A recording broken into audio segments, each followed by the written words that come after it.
What's up, guys? So welcome to the channel again. We've been walking around Brisbane City.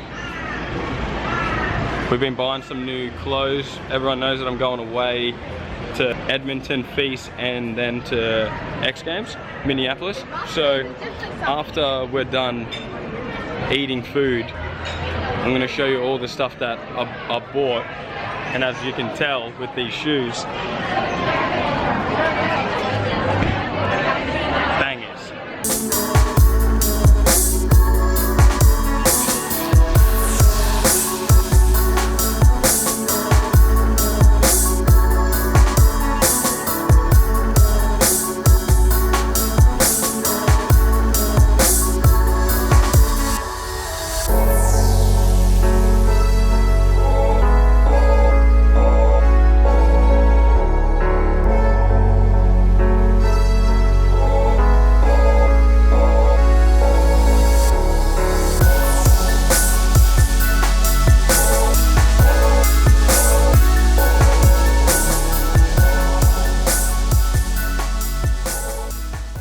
A bit about your so Josh said you got them all done in 4 freaking days. Sorry, 4 days. 4 days. No, Yeah. I got one arm completely done. So from my wrist to my top of my shoulder, Yeah.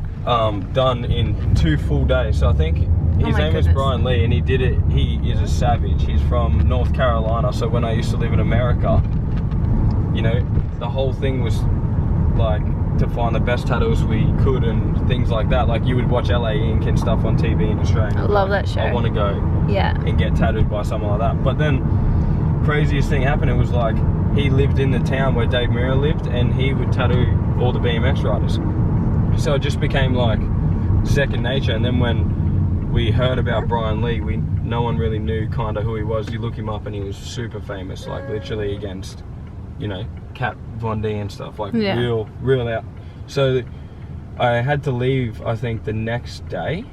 So like he only had 3 days before, and I literally got it done, and my arm went to like that big, and it literally swelled up to the point where I felt like I was actually going to lose it. Like at night time, almost like crying because it was so painful. But it was because I glad wrapped it for 3 days straight. When you're meant to let it air, it has to air out a little bit for your cells to kind of like be open. They're open from it being tattooed, and then they have to close back up. So like at the end of the day, each session after that was never for any less than 6 hours. So when I got my head done, I did 8 hours on the top, 8 hours on the back, 8 hours on the top of my chest, and then my body went into like almost shock. It went like he would touch me, and I would like, my body would just and I'm like, I'm not doing that. Like it's literally my body being in too much trauma. But in saying that as well, I'd rather do that than do 700 2-hour sessions just to feel a little bit of pain 2 weeks later, get it filled in, you know what I mean? So and for me, it's like I've been through a lot in my life, and I like was called dyslexic in school, so I've always been really good with pictures and being able to like almost like dream of things that pretty much aren't in real life even there. So for me to have stuff on my body, everyone thinks it's because, like, you know, a lot of people get it to, I don't know, to be tough or to scare people because maybe they're insecure within themselves. But I have them because I literally like want people to ask me about them so I can tell them a bit about my life, almost to break the ice within me and meeting someone like fresh. So right then and there we have like a common bond, you know what I mean? I'm trying to tell my life story through like the pictures I have. And one day you'll cut me open when I'm fully 70 years old, cut me down the middle, open me up, and I'll be full, and you'll be able to go, yeah, that's where he went, okay, on his honeymoon, you know what I mean? Because I have one leg that I'm gonna leave for whenever I get fully married. In each place that I like, I'm gonna get them portrait done. That's awesome. Yeah, that's a really cool idea. But it's because like my whole body is almost filled with how 27 years have treated me. So then I need to have something left for whenever you get that big bond and you want that massive family like put all over you, you know what I mean? Oh, that's sweet. What a good idea. Yeah, and I've always said it from the start, and everyone says no, but I said I'll fully cover my body, and then when I turn like 60 years old and I'm fully retired, I'll get the Bane mask put on my face, out of out of The Dark Knight, just because I you know, it's one of those things where he represents in that movie like something completely different to maybe a lot of other people, but it's like he pushed like Bruce Wayne to a point where he had to go back through his own self to kind of like get stronger and better than Bane himself. And Bane is that bad dude in life where sometimes they're stronger, sometimes they're bigger than you, but you got to work out how to beat them. Yeah. Because if you don't, oh no, it's, you can do U-turn. Did you see that? You didn't film that. That was you this can is why I do don't come to U-turns Brisbane, because we cannot even understand the road rules. There was 2 lines on the road. He couldn't go. Nah.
Alright guys, so thanks for coming with us through Brisbane and coming shopping.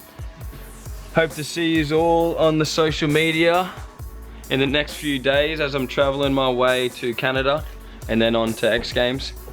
Wish me luck. See you later. Bye.